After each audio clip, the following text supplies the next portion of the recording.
our first load of the day at 10 o'clock, where we're going to introduce the 2024 Bennetts Superbike champion. I'll try not to stand beside the speakers too much so we don't howl. But first of all, I'd like to draw your attention to the screen where we're going to play a bit of an introductory, no, try that again, a bit of an introduction video. Grab a seat, guys, don't be shy.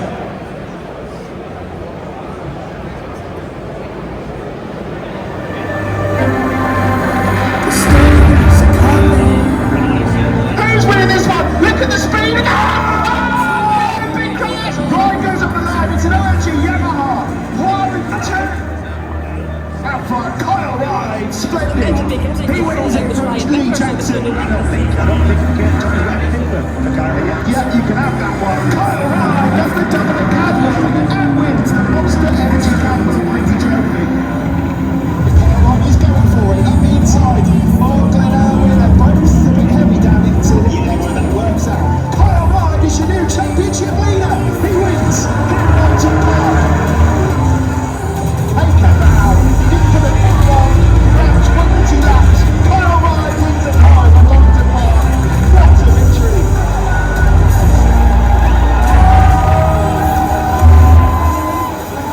He's going to go again. He's doing it again, Kyle Ryde. And he executes it perfectly once more. Will Kyle have a look at the inside? Is the paddock open? Yes, he will. Again, up the move from top end. Right, Kyle Ryde. Now it's a look into. Oh, boy. Kyle Ryde goes for that out, screaming.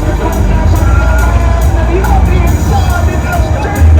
Another comeback. Kyle gets it. What are we watching here? That's on. That's on. It's going to be a run to the line. Kyle Ryde in the BSB champ for 2024.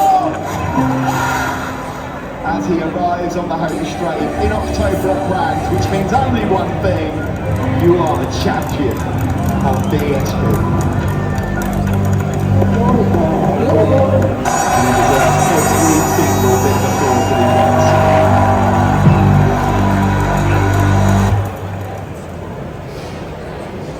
Ladies and gentlemen, put your hands together for Kyle Ryde.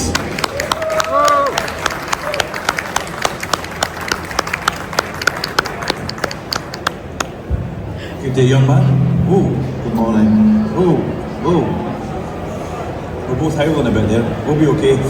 First of all, how are you? Let's kind of chew the fat. Good night last night. Lovely. Yeah. A bit late, but yeah, it was a good night.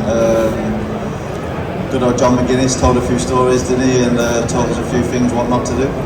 John McGuinness was out of control last night, ladies and gentlemen. Mr. Blackburn, I see my howl every time I open my microphone, so sound engineer will just twiddle his knob a little bit and fix that in a second. Yesterday the bike show was fabulous. We stood up here, we had a chat about all things, kind of looking at last year, but let's focus a little bit on 2025 because you won the championship in 24. They say winning a championship's hard, they say that defending a championship's even harder, but you've worked hard over the winter, you're in a good place with the team, mentally good. It's looking, things are starting well for 25 for you. Yeah, I've done a few solid months really, going to Spain, giving a bit back to the sport really, and coaching a few people. Anything like that's better than doing nothing really at home. It can take its toll really if you just sit at home and do a bit of training and nothing else. When everyone else in Europe's riding motorbikes, it does your head in a little bit. So yeah, I've spent a few months in Spain, best I could. And yeah, just getting ready for 2025 really. It soon comes around, another couple of weeks and we'll be able to get on the Superbike, and I'll be looking forward to getting racing. But yeah, it's been a long old slog since the middle of October.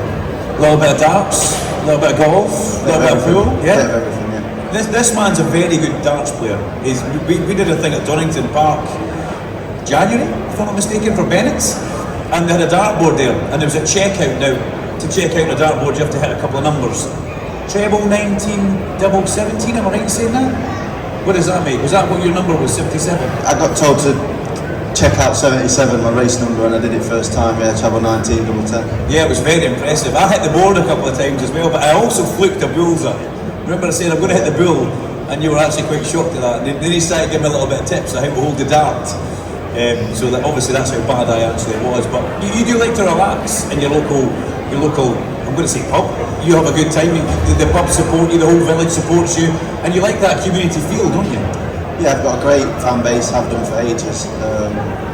family, friends, really, sponsors. They all managed to feature out to all the BSB tracks.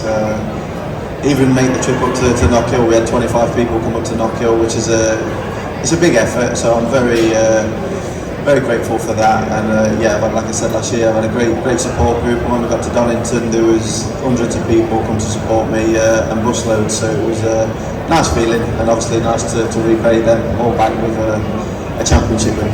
And you could always see them because they're wearing the luminous, is it yellow jerseys? What does it mean to you when you see this? Because you've got this, it stays at home with you every day. How nice is it to walk into the living room every morning with a coffee and see that sitting on the mantelpiece? To be honest, I'm never at home. I'm always playing golf or in Spain. I'm never at home to even see. But it lived at my house for a few weeks, and then I leave it at mum and dad's because I think obviously what they've done for me. I've had my moment with it, and it's. I mean, I love it. I've got that for the rest of my life now. No one can take it off me, so it's a great achievement. But for them to see it when they wake up every day, I think it means a lot more. And racing's in the family, isn't it? Because your mum and dad supported you all the way through, as we know. But your uncle as well. You know, there's a three-wheel connection in your life as well. It's not just two wheels.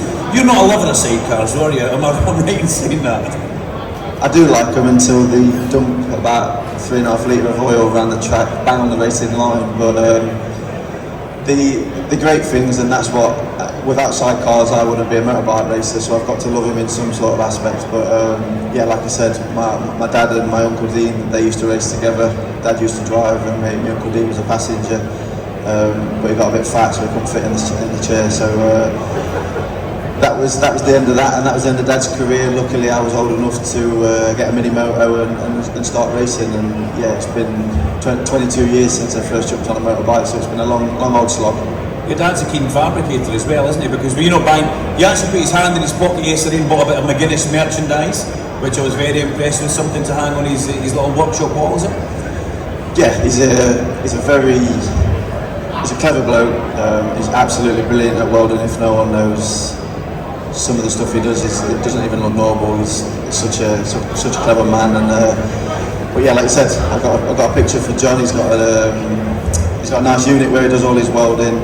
He's got pit boards from me, trophies, flags, all sorts. He just fills the whole wall full of motorbike stuff. So anytime I come to an event like this and there's some nice stands to go look at, I try and take a few things home for him. So he loves his two strokes. So I've got him a Freddie Spencer picture from down there, from when he won the championship on both bikes, 250 and 500.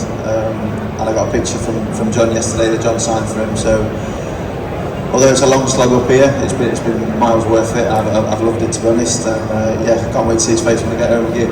That was one of my quiz questions, by the way. What year did Freddie Spencer win both those championships? I'm not sure, I think it was 92. Oh, way before that. I'm going to keep that for the quiz later on. You're not going to get that, are you? Good. I got a row yesterday for making the quiz too easy. We tried to make it user-friendly quiz, and then Rory and Kyle and John were like, that's like a quiz for 2-year-olds. What are you doing? So I was up early this morning typing away the breakfast bar, so I've got a quiz that I think they're going to struggle with, and we've maybe got pictures that will be on the wall as well, although the OBS system's having a bit of a headache this morning. But we have got the 2024 reigning British Superbike champion here. John McGuinness has just staggered back into the stage as well, literally staggered back into the stage. We'll talk more about that later on, because that man was hilarious last night. He should have his own stand-up comedy sketch, shouldn't he? 100%. He was the man of the moment last night. I think everyone would have gone to bed a lot earlier than what they should have done if John wasn't there. But yeah, you can't not go to bed when John's there. I know, but what stays in that private dining room, it stays in the private dining room. Right, we're going to have a look at the last 2 laps at Brands Hatch, because it's something that we've done a couple of times before, and there's a good couple of points that we like to pick up on. So, did anybody who all watched the last couple of laps of Brands Hatch? You must have watched it, for goodness sake. It was fabulous TV viewing. It's been seen in the clips on social media and the TV by, I think, over 8 million people. It's huge numbers of people that have actually watched that. And the other question is, who's got their tickets for the July BSB at Knockhill? Just you guys. Well, I'm going to look over here because there's not many people with their hands up there. You can buy them from the team across here today, and we've got a special thing that Stuart Higgs mentioned up here yesterday. They're putting in some pillion laps as a prize, or some laps in a safety car at lunchtime if you buy your tickets at the show. That's from the organisers of the Bennetts Superbike Championship. If you buy anything here, you go into a prize draw, and that's a money can't buy offer that Bennetts do really well, and we both know that because we've done a few events with them, Kyle. Yeah, I mean, doing a lap round Knockhill in a car or a pillion lap, it's going to be an experience for anyone, no matter if you ride bikes or not, even on the road. So, well worth doing. If you're going to get a ticket anyway at some point, you might as well go and do it today, and you get yourself a nice little chance to go on the back of a bike or maybe in a car at Knockhill. And come and support this man as well. Let's have a look at these laps. So move the seats out of the way just now. We'll stand over here. We've got our resident AV guru, Ian Struthers, with his finger on the pulse. The lights dim. So here we go. Let's have a look. So this is the penultimate couple of laps of Brands Hatch. Now you just pause it just now, yeah? And we'll, that's the pause button here in the middle. That button, the two lights, there we go. He was out with John McGuinness last night, just to let you know, so he's struggling as well. So Kyle, you're in the lead here. You've led for most of the race. He was putting in lap record pace all the way through the race, but the man behind on the red bike, who we all know as Thomas George Bridewell II, who's a little bit different, lovable character, he broke the lap record 2 or 3 laps in concession to try and catch you. So he's technically used a little bit more Pirelli tyre to get to this situation, but you're probably both in the same ballpark tyre where it's now 2 guys fighting for the last couple of laps. What was in your mind at this point when you're reading the pit board, because you can see the gap getting smaller? Yeah, I mean, starting the race, you can't really have a plan.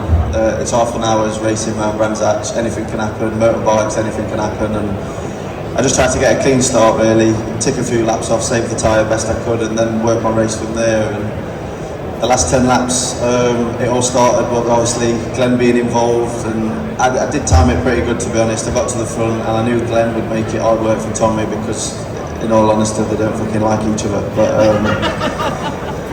he tried to. She liked that. She liked that. That was just for you.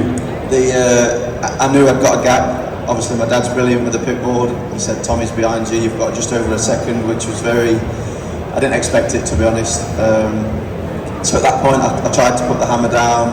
I was doing lap times that was just slightly out of my comfort zone, and the gap started coming down, and within 2 laps he was back on me. So I knew what lap time I was doing, and it was fast. And he caught me up a second in 2 laps, so I knew he'd broke the lap record. So I just tried to use that to my advantage really, and I knew his tyre. The tyres are always pretty good at Brands, but if you're going to do 224s in the middle of a race, it's going to be pretty knackered towards the end. So just use that a little bit towards my advantage. And the last 2 laps, I knew I had more tyre, but at the same time, they're both bikes swinging roundabouts massively. And although my bike's not the fastest in a straight line, it was really good at keeping the front wheel on the floor. And obviously, Tommy was really struggling with that down the back straight. So that was my favourite passing opportunity. But I'll stop talking and won't give away too much. Well, you've used a different word for describing the tyre as well. It was knackered today. Yesterday it was shagged. Yeah, it was shagged yesterday, but it's kind of toned that down a bit because we've got a couple of kids in there. Okay, let's roll VT, Struthers. That's the play button. Volume. Tommy thinking about the move into Kyle Bend and the lunge there. Tommy strong into Druids as well. Will he now try and line that up as he gets into the slipstream? They are screaming to crack down Kyle Bend, and he on the inside into the street. No, another compound. Kyle gets it. A twitch for Tommy Bridewell as well. This is fantastic. And let's pause it here. Okay, so we've gone into Paddock Hill Bend. You were leading into Paddock Hill Bend. Tommy came underneath into Druids, and you know you're braking at the limit, and he comes past you. Did you know that gap was going to open up at the apex of the corner? Did you know you were going to try and slide into it? Yeah, it's natural bike racing. That happens in every race, but because it happens so often in those last 2 laps, it looks a lot different. But he, like you said, I was pretty much on the limit, braking as late as I could, and he come flying up the inside. So I knew straight away he wasn't going to make the corner, but at this point you just get a bit too giddy. You're just trying to get back in front. Every time he makes a pass, I'm going to try and get back in front, and sometimes you overdo it, which makes your exit not great. And as you'll see in a minute, I already know he's come past me here, but the line you're on is not natural, and he's going to run a bit wide, so I tried to square him off and pass him into Surtees, and it nearly went wrong, as you'll see in a minute. But yeah, this is a really interesting shot, because you don't need to be a superstar bike racer to know that Kyle's on the perfect racing line here and Tommy's up the inside, so naturally he's going to run a bit wide.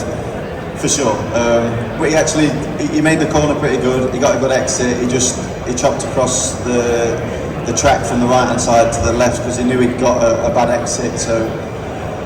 And you said that was the first time that you've ever seen anything slightly, can I say dirty? I mean, slightly like, oh, that's never happened before and I've been racing, Tommy. And pay attention to this, because this is the famous Steve Dave touched the moment where you didn't actually touch, but my God, it was close. It was close. And it just after that moment, as you tip into Surtees, you'll see me shake my head, and it wasn't so much shaking my head at Tommy for being dangerous, it was because I felt really lucky that I'd stayed on the bike, and it was just a big deep breath really, and I got to start again from there. So yeah, a 20 lap race at Brands with this on the line, I felt like I did 3 races into one, if you know what I mean, because there were so many moments where I had to restart and go again. Roll VT. Watch for the head shake. That is unbelievable. What are we watching here? They touch! What's this? 5-12 round, through to Surtees. This is the penultimate lap. Watch this. Kyle Ryde lucky to stay on. Unbelievable. That was not his fault. That was just two people wanting to be on the same bit of time up there. This time, right, what a bit defensive into Hawthorne. Yeah, defensive for Tommy, yeah. And that was your strong corner, wasn't it? Yes. You have to take your hat off. Look who's coming.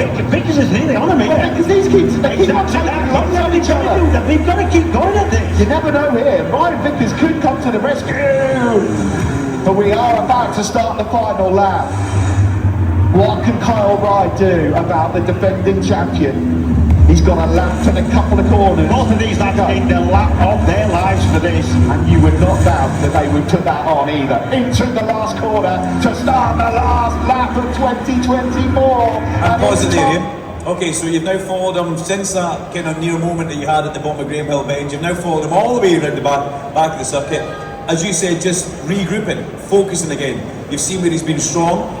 He was defensive into Hawthorns, which is the bottom of the back straight, where you were incredible. You've been incredible here all year, but at that weekend, you weren't shy. Let's put it that way.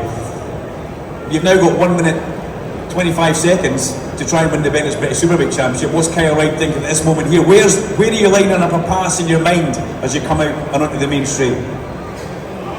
It was at this moment now, obviously, I know there's 1 lap left. I'm coming onto the start line and there's no...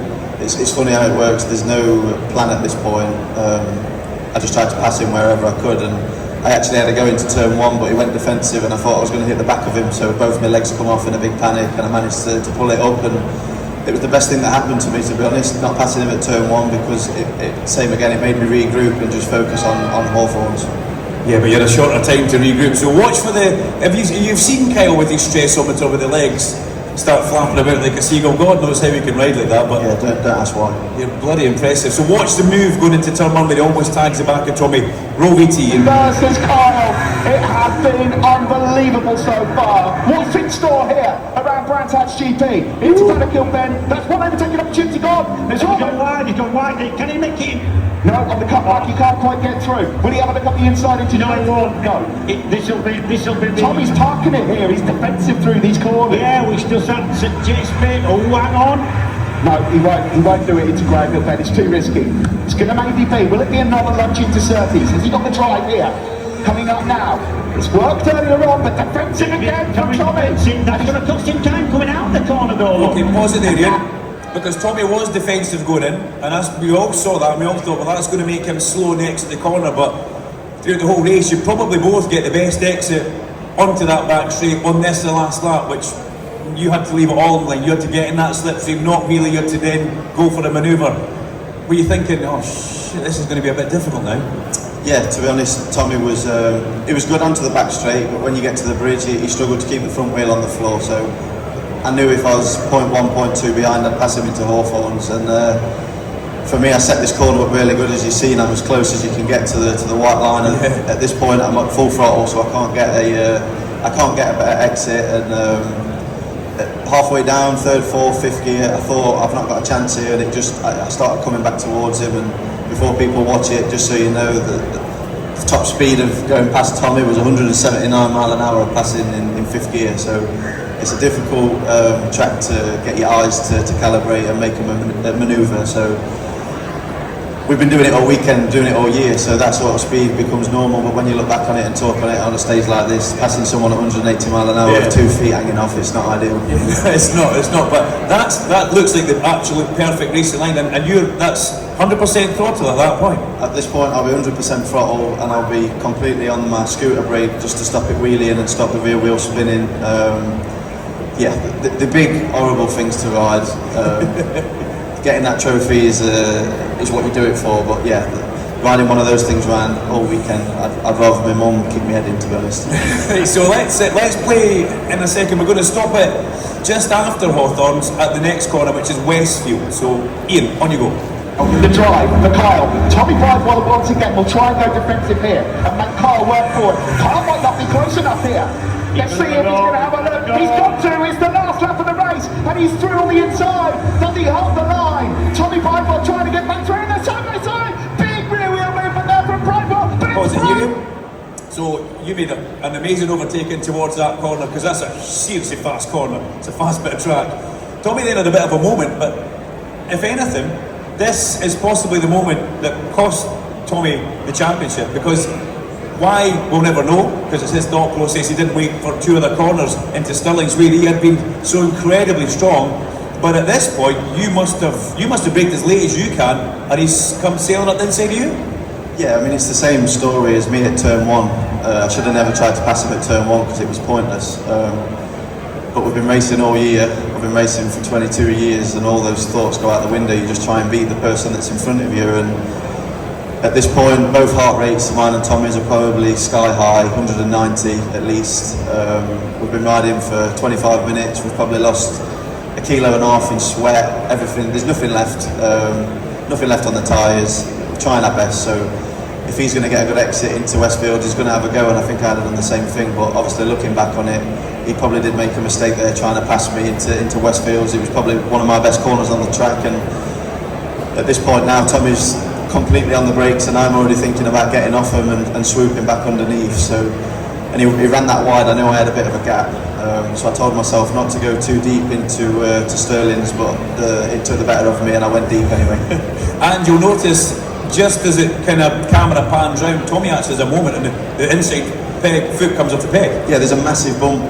If anyone's not ridden brands before, we're lucky on the Superbikes because they're that fast, and you have to stand them up to get them on the fat part of the tyre. We've got no traction control, we've got no this, no that.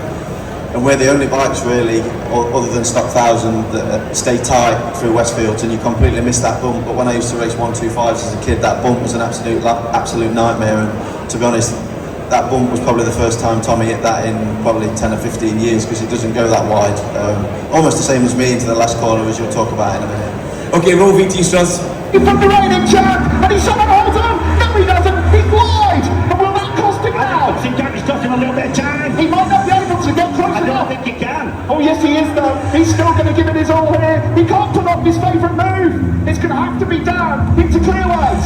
Yeah, Kyle's defensive there. This is last corner stop for the championship. Last corner. Okay, then pause it there. there. So we talk about finding bumps around Brands Hatch. We saw Tommy find them one. I've never seen that bump before either, but that was a big fat nearly, and that was almost game over there. Yes, same as what I said a minute ago. I've been racing around brands since 2011, and I swear to God I've never hit that bump once. And you've got a championship on the line. I went defensive and I hit that bump, and I thought the forks were going to snap in half, but luckily it managed to get through it pretty good.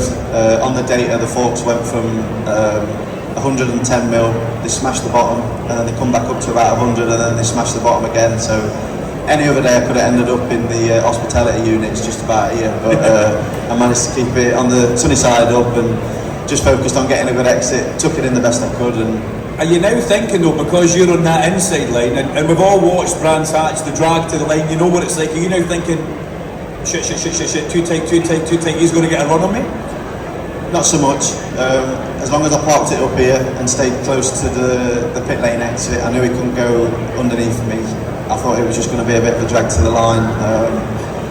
But as we've seen, his tyre wasn't the best. And you got to hand it to the boy here. The boy in the red bike seriously tries at this next corner. This was, I think you said yesterday, he's lucky the track kind of starts to have an incline there. Otherwise, he would have been in the hospitality units. Yeah, for sure. So I'm glad he obviously stayed on, and I'm glad he gave it 4 beans as well, because it shows how much he was trying to win. And yeah, I think obviously it's a great race for both of us. It was a great season. Someone unfortunately had to come second, but yeah, thankfully I won. Right, we'll watch it over the line and then we'll stop at the bottom of Paddock Hill Bend when we see Tommy and Glenn having a nice little friendly wave to each other. So on you go, Strithers. Hey, there was a bump there from Kyle. Tommy's coming as well. It's going to be a run to the line. That's right, where it goes. Kyle Ryde is the BSB champ. Unbelievable. For 2024. Unbelievable. The best ever. The best race ever. I can't believe That was shocking. what we've seen. Kyle Ryde has pulled something off there. Unbelievable. Incredible. Watch the respect here from these two, because they've got to have it. And that was clean. Every single move clean.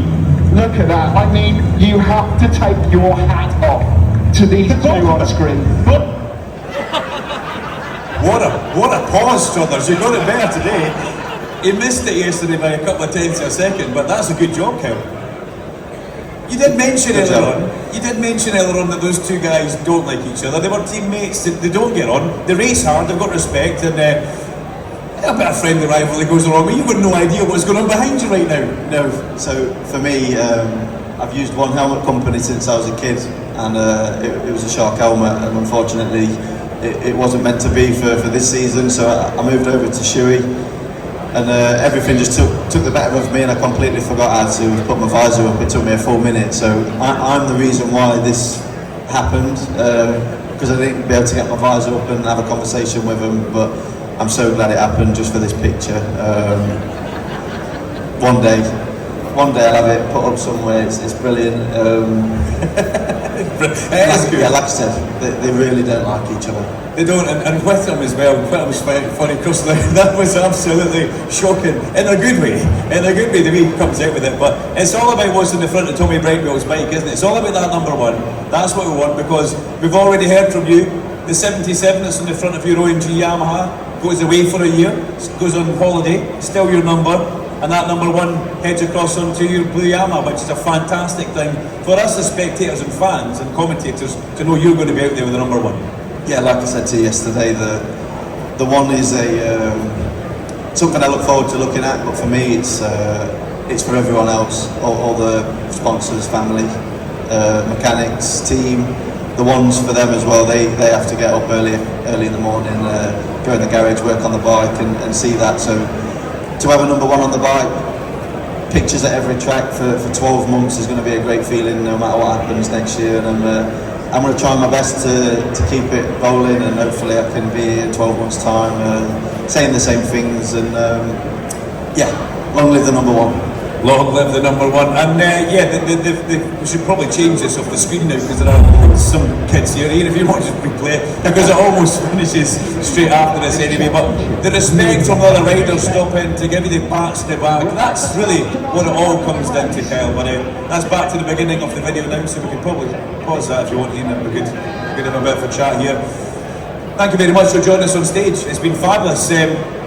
At 11 o'clock, we're going to have the support class heroes. We've got Declan Connell here, we've got Callum Bay, we've got Aidan Davey. They're going to be joined on stage by Graham Waddell and a few other riders as well. Thanks for bringing the trophy. Thanks for coming up, champ. You know, I'm just glad I remembered it, to be honest. The checklist you sent me helped for sure. Read that a few times. What was on the checklist for me to tell you to bring? Me. Yeah. My trophy, the helmet, deodorant, toothbrush. Yeah. Pretty much it, wasn't it? I did pretty good. Ticked all the boxes. I forgot my toothpaste, so I brushed my teeth in the toilets yesterday. I'm just glad I remembered that, because obviously we did the event at Donington Park, and I had a checklist as well, and it wasn't hard, was it? There was helmet, trophy, and darts. And what did you remember? I brought my darts and forgot the trophy and the helmet. Yeah. So people have paid and ventured out to come and see me at Donington, see my helmet and my trophy, and I forgot it at home just to play darts. We've got you here though, and Kyle will be on the stand all day, guys. Grab him for a picture, he'll grab the trophy, whatever you want. And why not come and support him? I don't care. Grab your tickets from the girls.